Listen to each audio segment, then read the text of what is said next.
this is how you learn the fastest.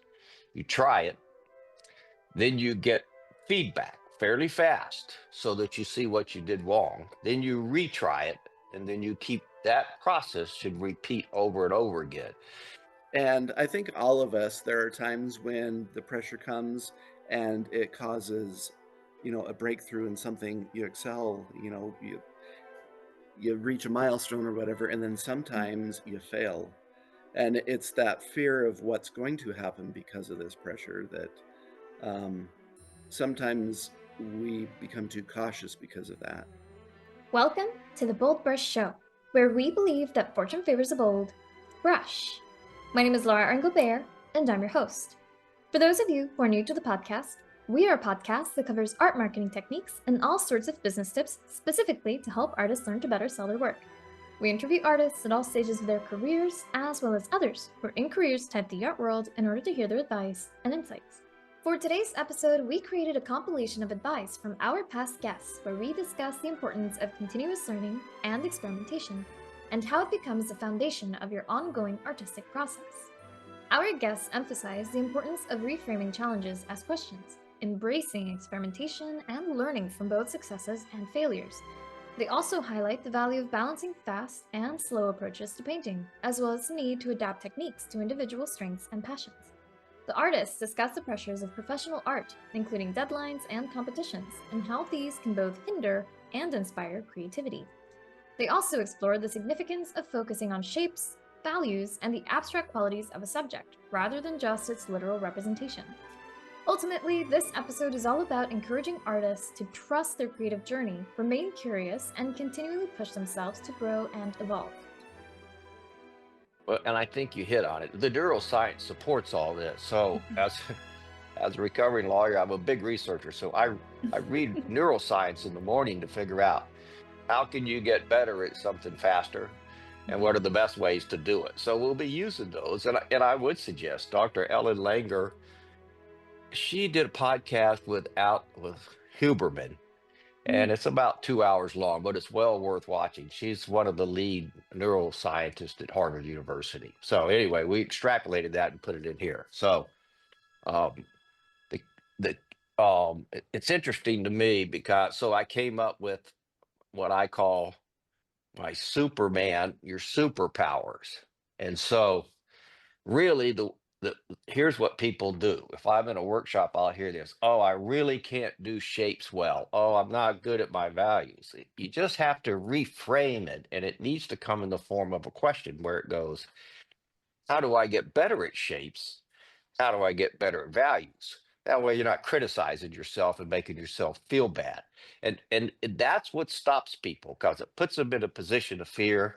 And then the fear is what stops everybody from continuing to paint and to push themselves and to enjoy it.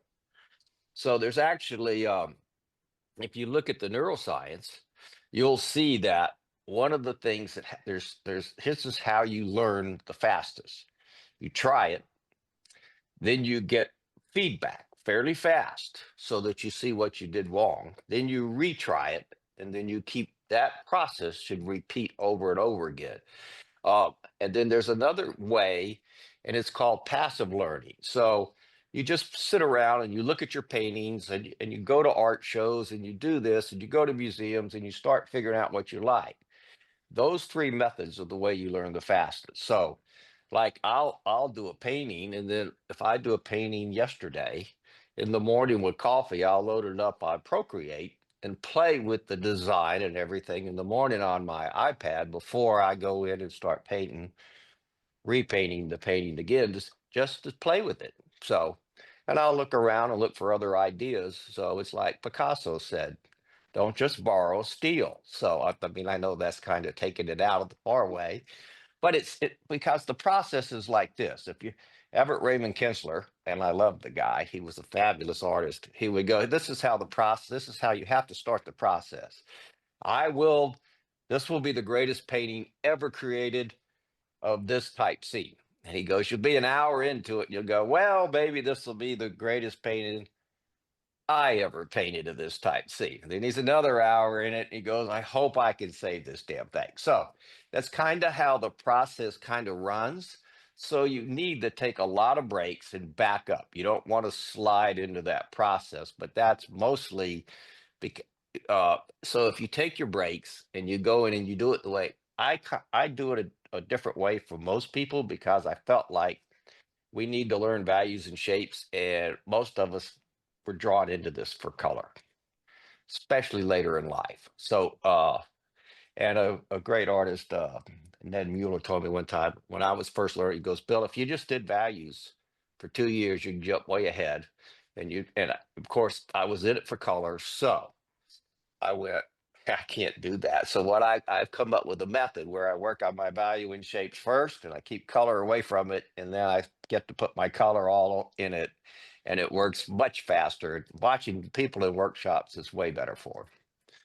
So um, if I was to say something, I would say first, it's your curiosity and your passion that's going to keep you going and make you better.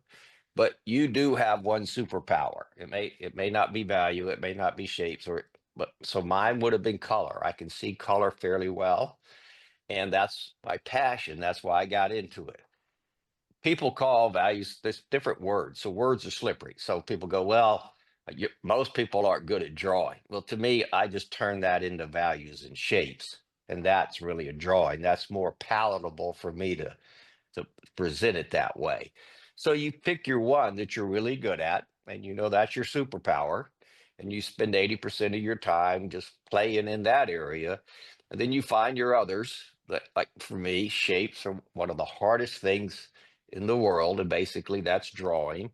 And so I'll work on that 15% of the time, but I usually work on that in the beginning. So anyway, it makes it way easier because what happens is I found that most people can't see color and value well.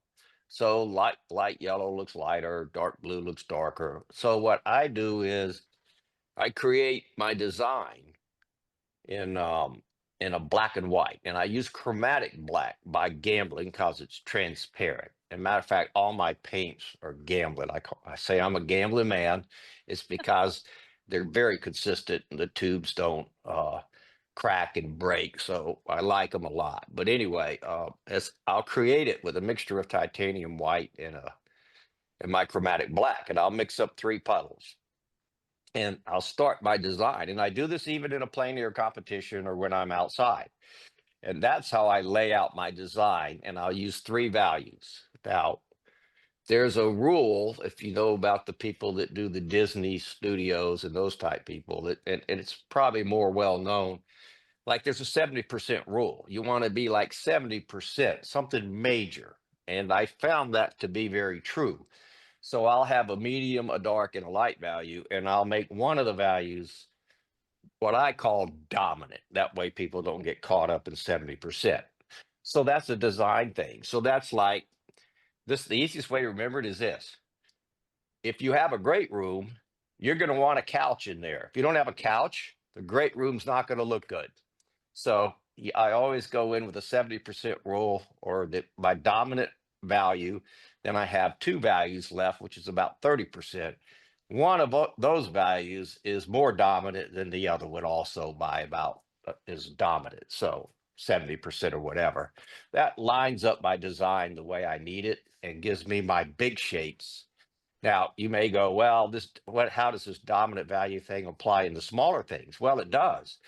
I learned that I kept watching great people, and if you watch really pros that have been painting their whole life, they just do shapes naturally, and they're very good at it, and they can see their color and their value. But I mean, I was watching people, and I couldn't do it either.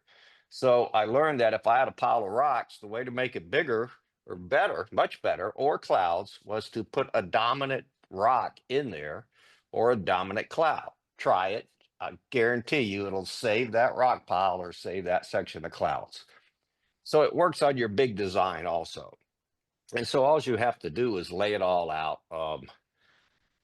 I've done 5 videos for Streamline, which is the largest, I think, art video people, and one of them called Landscapes Reinvented. And then and then unlock the magic of plein air painting is another one. So those two I really go into in depth. Landscapes Reinvented, I really cover this in depth. I go, it's probably 6 hours. But anyway, I show you how to do it. But I gotta say this, videos are great, but here's, having just come back from PACE and teaching workshops, I will say this: there's nothing better than live. The videos are great supplement. And sometimes I can sit there and I can watch a video and go, well, I think I got it. But then I may go to that person's workshop and go, whoa, I thought I kind of had it, but this is so much more, so much better. So don't just sit in your studio and watch videos. They're great, and they're great, and they give you the repetition you need. So, but I think the workshops and the live things are great for you. Uh, but let me go back to this part. So when I start laying out that design, I know that I've got a dominant value shape, and I'm not using color at all yet because people tend, most of us can, well, it's neuroscience. You can only think of one thing at a time. So if I've got values and shapes going on, and then I have to throw color in there, that's one more ball, and that would have to make me a professional juggler. You can't do, most people can't do it. So, and in the old art schools, you couldn't touch color for a couple of years. So there's some actually science that backs this up. So anyway, but that's how I deal with it, and I find it much easier. I find people learn much faster. And then what I figured out after that is, let's say you don't like to draw, you don't like to do just black and white. It only takes 15, 20 minutes to set this up. And you can play with it and you can redesign it and shift it. And you're going to get a better design if you look at like two or three or four things. Uh, and then before you've actually gone into your color, if you want to redesign it, you don't have all that color on there and have to scrape it off and try to go back to point zero. So having some type of plan is very important. And it's actually becomes fun. I've turned it into a puzzle. At first, I thought I don't like shapes. I don't like, this is the hard part. But I've turned it into a puzzle. I go, what if I do that? So I just heard a Disney guy, and God, I can't remember his name off the top of my head. He's had a great point. He goes, I shoot for impact shapes. So here's the thing that people don't realize. I always thought colors what drew people to the painting. It's shapes. Every top gallery owner, every top artist will go, shapes are more important and values are more important. So anyway, as I go into it, I had to figure out a system where it was easier. And so I pulled the color out of it, and that made it a lot easier to deal with. Setting up a design for composition is really easy for me now. I may flip it, I can flip my board, do it.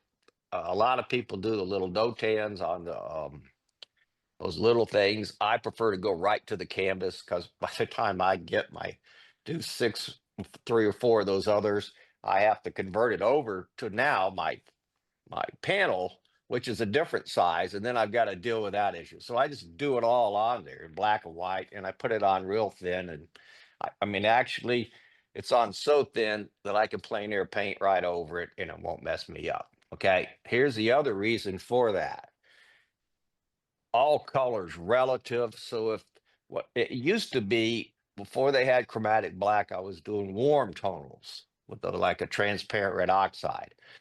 But I noticed this because the whole panel was so warm and colors so relative, people were afraid to put a cool on there. So they wouldn't get their painting, there wouldn't be enough cools in the paintings, and the painting would have an overall warmth.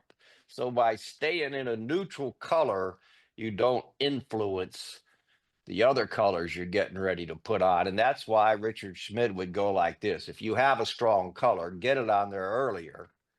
So because you're going to paint to what color is already on there. Now there's science for that too. If you put yellow, you can see it real easily. If there's a mountain and you're looking at it, it may look kind of a grayish blue. If you stick that mountain between two yellow aspen trees, that yellow is going to turn that mountain a little greenish and a little more bluish, and it'll glow in there. So the temperature shifts, and the relativity of the color shifts everything. So you won't know it, but you're painting to whatever colors are already on that palette or on that painting. So that's why I stay as neutral as I can and start getting my bold color on and knowing it's going to affect everything. In the so that's a pretty good bit there.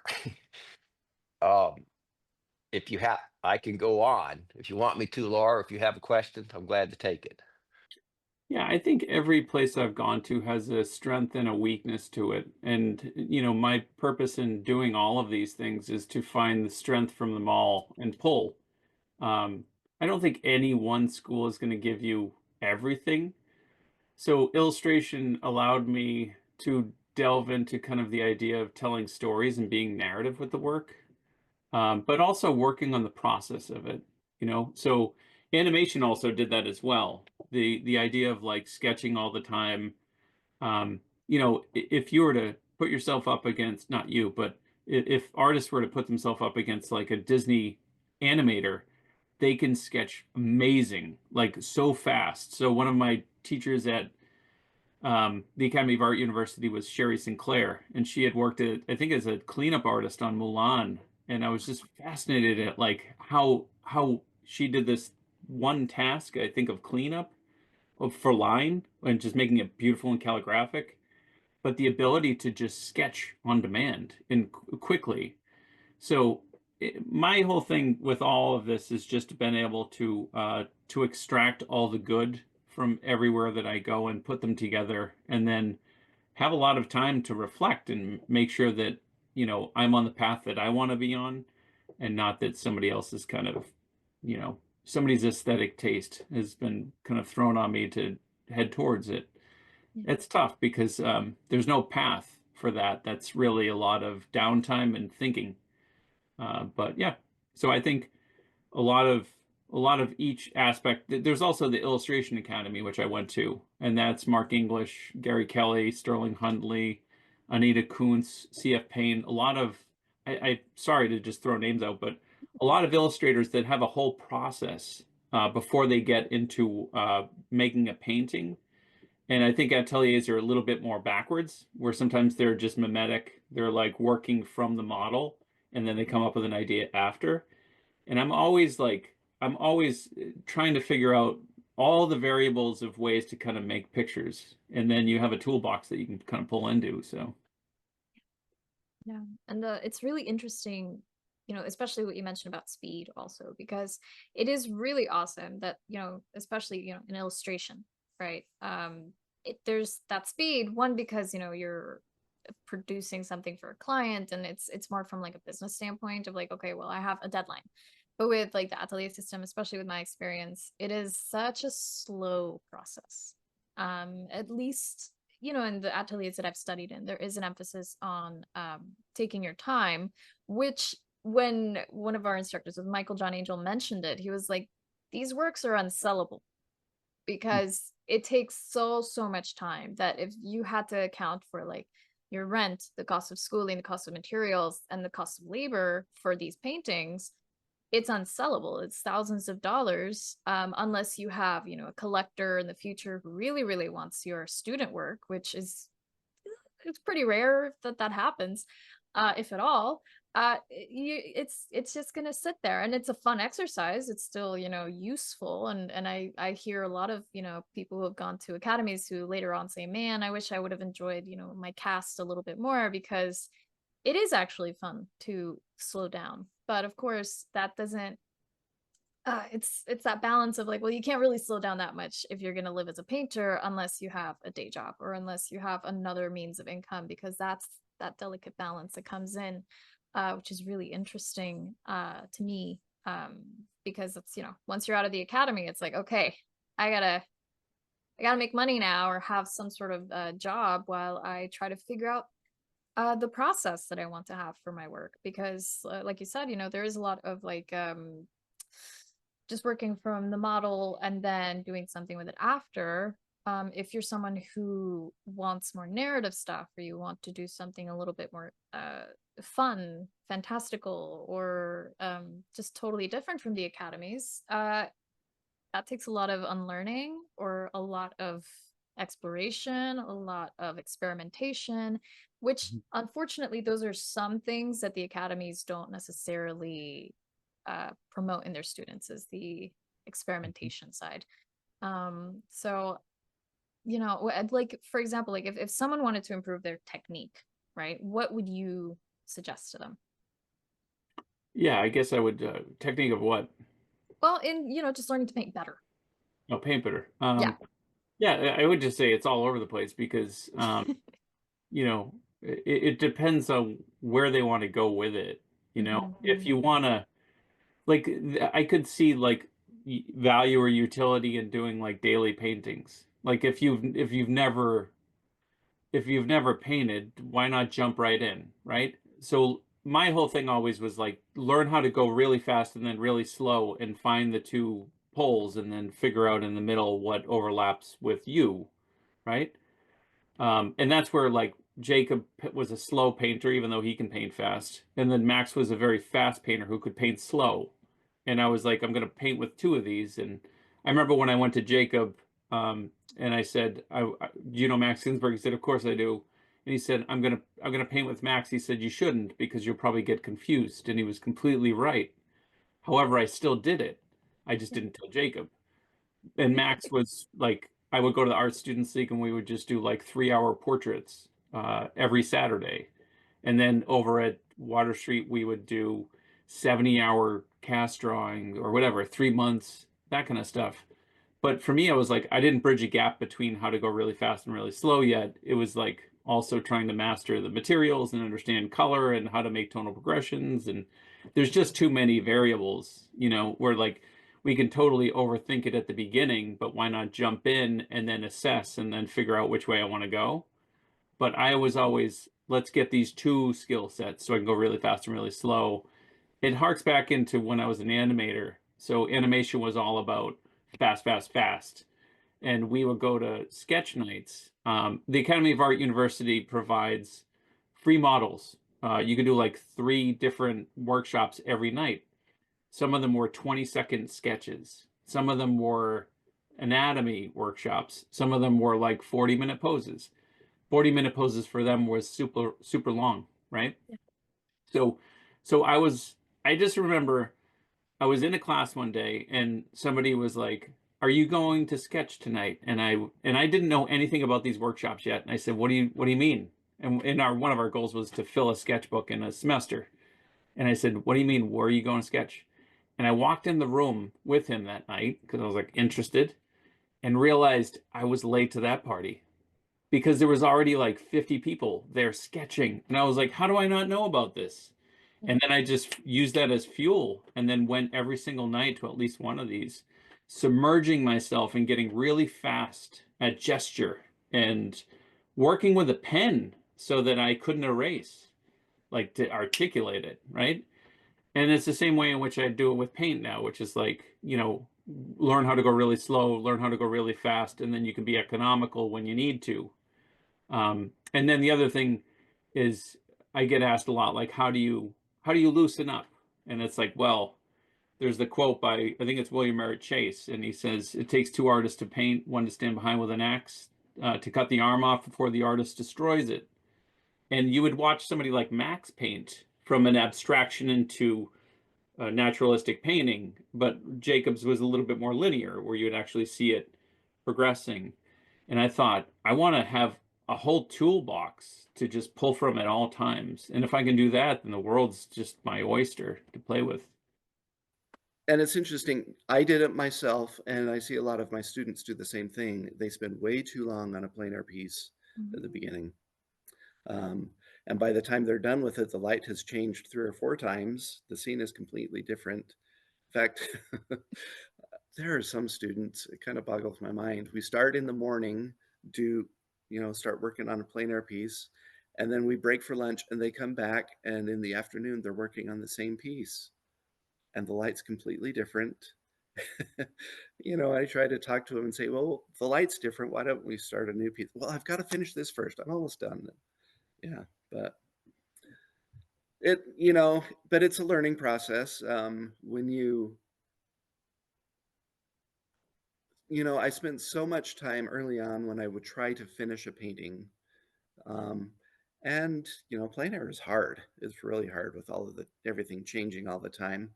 Um, and the percentage of paintings that actually turned out and were good was fairly low. That's just the way it is. Um, as you progress, hopefully that number goes up. But I don't know. I go out. In fact, I went out a few days ago with some friends, and I probably did 5 plein air paintings, 6 plein air paintings, and maybe only 2 of them I'm happy with. The other 4, I mean, I've got the color notes, so I can do something with them. But as far as how just in and of itself, what I was able to capture at that given time, only 2 of them I'm very happy with. So, you know, the batting average is still low, even I guess maybe partially that's because the standards get higher as you progress as an artist. So, I said a few minutes ago that I never finish my plein air paintings. Mhm. I still bring them far enough along to know whether I've got something good. And I guess that's what I was trying to say with that. And occasionally, sometimes I do get a finished painting that I think could be frameable and sellable, but I will seldom sell them anyway because I want that reference to refer to in the studio. Right, right. Yeah, I mean, I think that's one of the realities that a lot of people who are very much at the beginning of being an artist don't realize, because of course it comes with experience, which is that not every painting is going to turn out. And that's fine, right? Like Right. you have to make peace with the fact that in order to get better, you will make mistakes. It is necessary. Um, if you have a lot of wins, that's awesome. But at the same time, you don't learn much from winning. You learn much more from those failures, or from those, things that just didn't work out, because they show you where you need growth. So Right. yeah, it's an interesting little tidbit that I think a lot of people miss out on. And to expound on that, so when I'm outside, if I don't have the idea that I have to get a finished painting, it takes the pressure off. And I'm a lot freer to just capture the essence of what I want to try to capture in that scene, and not worry about, is it a successful painting? Can I sell it? Can I win the award at the plein air event? So Yeah, yeah. I think artists also, at any stage, I think there's always like that lingering pressure. If there's, like you just said, an event or some sort of competition or something. If you put that as the priority instead of making just a painting, just mhm. letting the painting flow, like you said, it might add that unnecessary pressure. Some people might thrive with pressure. I don't. I personally don't. I'm sure there are a lot of other artists who also have a love-hate relationship with pressure. Pressure can be good, but also pressure can it can make things difficult, or make you make rash decisions in the moments that, if you had allowed yourself the time and space and the release of pressure to be able to work through those things, it would have had a different result, right? So it's You a little bit of know, a balance. it is. And I think all of us, there are times when the pressure comes and it causes, a breakthrough in something. You excel, you reach a milestone or whatever, and then sometimes you fail. And it's that fear of what's going to happen because of this pressure that um, sometimes we become too cautious because of that. But just a quick story. There were years and years and years ago, there was a show coming up, and I knew about it. I had like 6 months that I could have prepared, but I wasn't really going to enter anything into the show because I didn't have any ideas for it that I was excited about. I couldn't come up with an idea. I mean, it wasn't just a painted landscape. It was a little bit more themed of a show. The day before the deadline, I finally had an idea. Well, my wife said, are you going to do anything for that show? When's the deadline? It's like, the deadline's tomorrow. I haven't thought of anything. I don't think I'm going to enter. And then that day I came up with an idea. So I stayed up all night painting it. and submitted it, and ended up becoming a purchase award. I got a purchase award for it. So, there are times when, that pressure at the very end, and it's something that I had never done before. I mean, it was way out of my wheelhouse. But it was really, when that inspiration hits, and it was a good idea once I finally got it, I tried it, but I knew if it didn't succeed, I don't have to turn it in. I don't have to submit it. So I just gave it a shot and I tried it. I'm getting ready to take a bunch of paintings to a gallery for a group show next week. And I've had one canvas that I was like, okay, this is my last one. I only have a week to get it done, but I want it done early enough that it can actually dry. So do I go with, I have like 2 or 3 ideas and I'm trying to figure out, okay, which one can I actually pull off in this amount of time? And so that's kind of been a little bit of that fear working in there. Do I go with the one that I feel a little bit more confident in, or the one that's a little bit more of a stretch of my abilities? And I actually still haven't decided yet. And I have a week. So Oh goodness. um, No I don't pressure. know what I'll end up choosing, but yeah. Anyway, Oh man, that's tough. no That's tough. no matter where we are in our career, I think there's always a little bit of that comes into play once in a while. The Mhm. pressure of the having to perform, and Yep. can I do it? I don't know. So Yeah. Yeah, and again it's that balance. If yeah, if you can make a breakthrough with, that pressure, then it's worth it. But then at the same time, I feel like the difference with like the other competition, right? The competition that you painted it the night before, you had nothing to lose. Whereas this is like an exhibition, right? So it's a little bit more of like a, well, I mean, I want to be able to present the best of my work. So it's that, valid point. Yeah. yeah. So it's that, should I take a risk even though I'm not quite sure? Or should I do something I know for sure would fit in? And of course, that ends up being up to And your discretion. yeah. And even though I feel more confident in some of the other ideas, I still Mhm. don't know for sure Right. whether it will turn out. I mean, there are paintings that I've done that it was a subject that I was quite confident in, Mhm. and thought, yeah, this will be something that I can pull off, and they failed. Um, Yep. every painting is a new beast. Every painting is unique, and no matter how much you think you might have things figured out, you run into things that painting is hard. It's not, It, it is. and it It is. doesn't get easier with more practice. I mean, Oh I yeah. guess that sounds pessimistic, doesn't it? I'm supposed Well, to encourage everybody and say, you can do this, you're going to get better, you're going to get great. It's just that my standard, the more I progress, it's, like the dangling carrot out in front of you.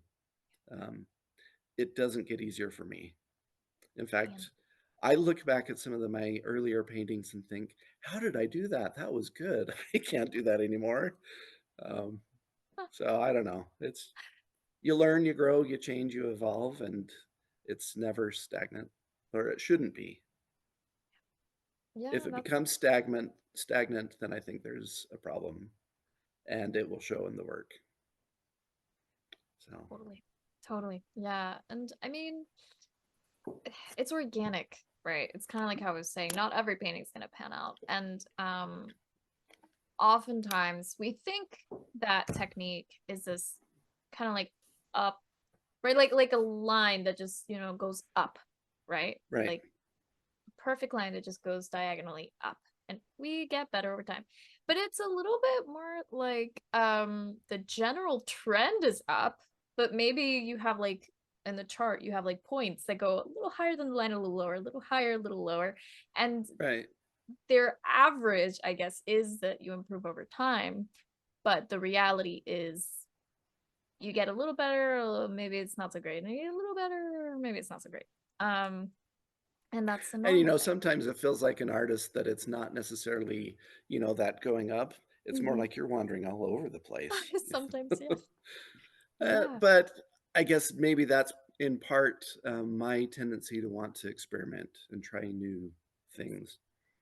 And I don't know how readily it is available, or I don't know how obvious it is, rather, to people looking at my work from the outside to see, because my subject matter hasn't changed, and my what I want to express about the landscape hasn't really changed. But in trying to make marks and trying to make a beautiful surface, a beautiful painting, I want the paint itself to be beautiful beyond just the scene that it's trying to represent. And so, in trying to come up with ways to apply the paint and make beautiful marks, um, I experiment a lot and I play with a lot of different tools and techniques. But I don't know if the outside observer notices that, the layman. If you've been enjoying the podcast and also want to be able to ask our guests live questions, then you might want to join our monthly BoldBrush Live webinars, where our guest artists discuss marketing tips, share inspiring stories, and answer your burning questions in real time. Whether you're a seasoned painter or just starting your creative journey, this is your chance to connect, learn, and spark new ideas. And whether you're stuck on a canvas or building your creative business, this is where breakthroughs happen.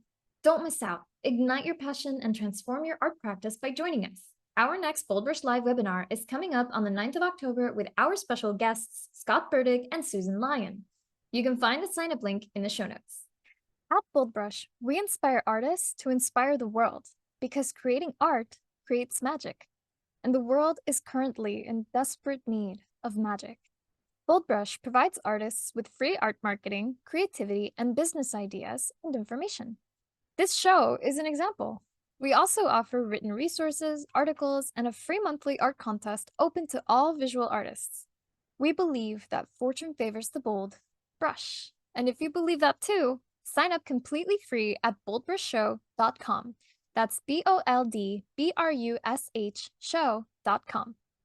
The BoldBrush Show is sponsored by Faso. Now more than ever, it's crucial to have a website when you're an artist, especially if you want to be a professional in your career. Thankfully, with our special link, faso.com/podcast, you can make that come true and also get over 50% off your first year on your artist website. Yes, that's basically the price of 12 lattes in 1 year, which I think is a really great deal, considering that you get sleek and beautiful website templates that are also mobile friendly, e-commerce, print on demand in certain countries, as well as access to our marketing center that has our brand new art marketing calendar. And the art marketing calendar is something that you won't get with our competitor. The art marketing calendar gives you day-by-day, step-by-step guides on what you should be doing today, right now, in order to get your artwork out there and seen by the right eyes so that you can make more sales this year. So if you want to change your life and actually meet your sales goal this year, then start now by going to our special link, faso.com/podcast. That's FASO.com/podcast. I think we're all vessels for it. I think we're born with that innate curiosity and that ability to translate our world that way. I think that it just is not encouraged enough when we're young, or we have experiences where we're told that we're not good enough to try that, or so I feel very fortunate that I was able to pursue that and continue to pursue it, and then also be able to maybe open the door for my students and people that paint with me to sort of open the door enough so that they feel comfortable to create, because everybody's so afraid of making a mistake and afraid that they don't have something to say. But given the right circumstance, I think anybody can be creative, anybody can really paint, anybody can write. It's just giving yourself the time and the place and the solitude. And that's what it takes sometimes, really, is that lack of everything else around you. You really have to learn to sit with yourself and open up to what comes, and then also get out and experience things that make you feel something. I'm out in the woods. I try to hike every day. There's not a lot here in Delaware for hiking, but I walk a couple miles a day. But it's always about light and shadow, everything. And it's funny because I have a friend that, we roomed together when we were in our 20s, and years later, she said, I always wondered, did you have something wrong with your eyes? And I'm like, no, I'm just squinting because it helps me see the shadows, the light in the shadows, and let go of what the thing is and really focus on that beautiful design shape, that, again, that beautiful abstract that lies beneath anything that is a good composition. And Andrew Wyeth always talked about that too, is that there's a strong abstract under any of his paintings. So that's what I'm always sort of looking for. I'm not painting the thing, the name thing. I'm painting the light and the shadow that create it, gradually revealing form by finding the light and the shadow, and not always saying it directly, but hinting at it, just enough that maybe it can be visualized by the audience, by someone that's looking at it. So that's the place that I like to explore, is right on that edge of being real and abstract. So that's my inspiration. That's what I'm looking for. And it can be something simple. It doesn't have to be a complicated subject. It's really just about light and shadow and shape. Yeah. And those are all really important points, because I love that you mentioned the trying to hold on to that abstract light shadow. Yeah. And because that really, it's so easy for us to get caught up in the logical brain that tells you this is a cup or this is a tree and it has this. But when you really dig into the more creative side of your brain, right, which people refer to as the right and left sides of the brain, when you dig into that right side of the brain that focuses on abstract, it's so much more real when you produce something from the perspective of, I'm going to allow this object to come to life instead of me telling it what it is, right? Because Right. Yes. yeah, Like a sculptor, saying the form actually exists within the marble. My job is just to find it. So that's having been a sculptor, working with metal when I was in college. I love a three-dimensional form. I mean, I love to just create shape. So that's what I try to do with my watercolors, on a two-dimensional surface. I feel that the forms exist within that page, and my job is to sort of carve away at it and bring it forth. So, and that's how my brain works when I'm and often when I'm doing my crow. Oh, point that way to my crow series. That's very often how I'm thinking when I'm working on those crows, is that they do exist within the space already, and I'm just carving them out and looking for those edges, lost and found edges. Excuse me. Yeah, totally. And I think the other really interesting thing about that abstract search, that carving, is also there, and something that I think we also discussed last time, which is labels, right? The moment you label something, you are boxing it into the only possible thing it could be. Whereas if you allow for that box to open up, right? Maybe that tree that you're painting or the crow that you're painting has more life because it's no longer being forced to exist within this tiny label of a box, right? And I totally see that in your work too. Right, not the left brain language interpretation, but the right brain shape and form and edge and light and dark and hard and soft and lost and found and all of those other words that you can use to describe things, named things. Yes.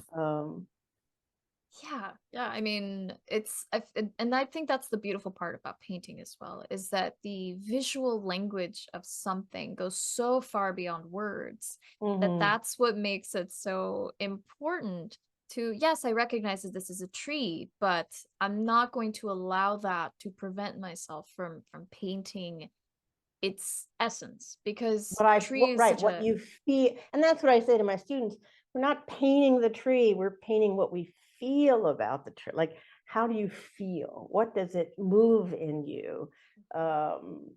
And, so often people want to, when we say tree, our 8-year-old brain is like, oh, I'm going to paint you a tree. And of course you start with all the lines and the details, as opposed to saying, what does this shape look like? What does the shape look like? But what also does the negative shape around the form look like? Because so often the negative shape is just as important as the positive shape. And when I design my crows, I'm always thinking about that. Well, even with all my Adirondack work and my florals, you always have to think about the shape around the shape, if that makes sense. Yeah, and again, Because that's like that's part of the design. If you have a square, you're working in a square format or a vertical or a horizontal, the four most important parts of the design are those four outside edges. You have to literally design every one of those edges as you're laying in your tree or your crows or your boat people or something. So you're not just putting an object onto a flat piece of paper. You are placing it in there and then finding the way for it to best sit in there and speak about what you're feeling. So yeah, totally, totally. And to your point about the negative positive shape, right? I feel like that's also such an interesting repetition of also the idea of light and shadow, right? Because obviously everything in the world exists with light and shadow. And I think if you really think about it in a philosophical way as well, right? We have to accept an entire image as it is, or an entire, like, the world as it is with its light and shadow, in order to be able to see it more clearly, right? Without that left brain language coming in and imposing itself on things. Whereas we want the visual things to impose themselves on our canvas, or through our brain and out our hand, right? Which is I think it's very poetic. Yeah, right. Yeah, yeah. And actually, trusting, as an artist working in the creative process, trusting yourself on that journey and not being attached to what the outcome may be, because that will stop you right in your tracks from trying something new. And really, the way I paint, and I think the way a lot of artists work, is you don't always know the outcome. You're on a journey. It's a path. You're working towards something, but you don't know what the end is. And if you already have a plan what kind of frame you're going to put it in, you're really not present to the process. And the process itself is, I think, what is most important. It's very easy to forget that, especially as a professional artist who's, you got to make money, you have deadlines. And sometimes I paint because I have to have this many paintings to go to this gallery on this day. And a lot of times it's not my best work. The best work really comes when I'm painting for myself, for nothing else but myself. And trying to answer a question, pushing myself to paint something I have not painted before, discovering something, stepping over a line that might be a little bit scary, a little bit new.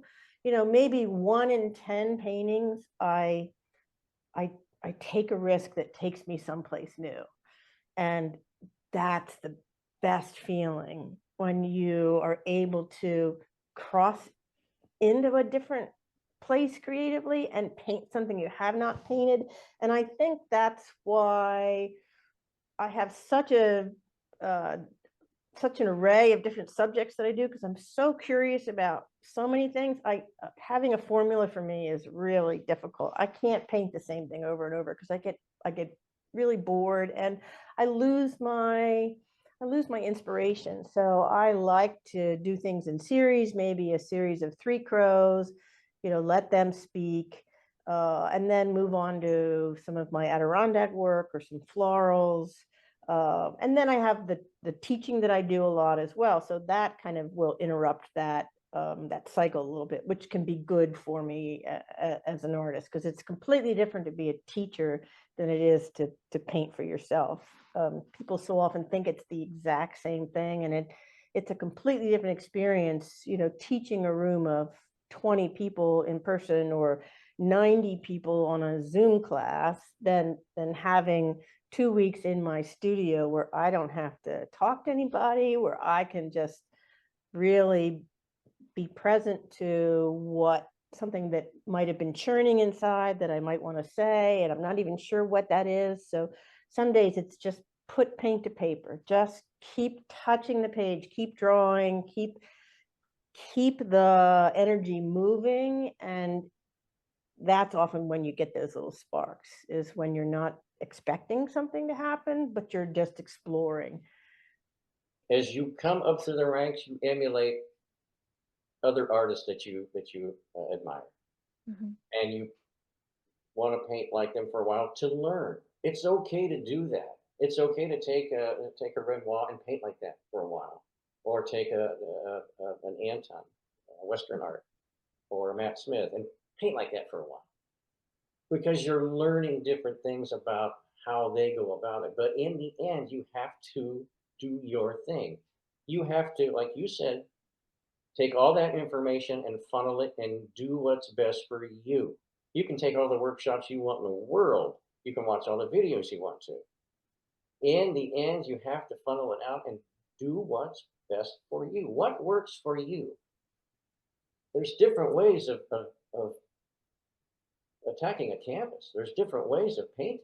As long as the end result is professional and looks the way you want it to look, and you're proud of it, and you learn from it, that's all you need to do. But that's easier said than done, because I will still have noise in my head that I have to get that out of there and do what I should be doing. And my style now has become much more loose. It's much more splatter. It's much more free. I got a painting that I did called Resolution that is very, very loosely based. It's splatter and kind of building up from thin to thick like we all should do. But I do a lot of thinner paint now because I'm getting this very cool effect. Um, I'm always experimenting. You don't want to get stagnant. You want to keep pushing and learning and growing and experimenting. Use a rag, wipe it off, put some thinner on there and see what it does. Put a medium or something on there to see what happens. And just enjoy the process. Enjoy what you're doing. Now, in the end, we're supposed to make a living at it, and hopefully we do. It's cyclical. Bless my wife. She puts up with a lot, like any other artist, significant other, has to have that certain mindset to put up with that, because that's not easy to put up with sometimes. You get the highs and lows. You get a big paycheck, and then you don't get something for a month or two or three, and then you've got to budget yourself. One of the smartest things that one of my contemporaries told me, Bill Anton, when I visited his studio, is after I got over the shock of being invited into his studio and looking at his work, which was absolutely just phenomenal. And he was very gracious. He was very kind. And he sat me down, and my wife was there. He sat us both down, and he told us, never live beyond your means. And I'm looking at his work, and he's, 120,000 a painting or what. He just, doing great. Oh, Bill's doing well. But Bill has worked his butt off a long time to get to where he is. But that always stuck with me. Never live beyond your means, because you don't know what's going to happen in the artwork. You could be popular as all get out for a year or two or three, and then you can't find work, or nobody will buy your work. And so that resonated with me, that no matter who you are, how big you get, and there's some of them that are out there very, very prosperous and very, very big in the art world, you have to be careful, because it could all go away. And I'm not trying to be negative, but you have to be kind of realistic.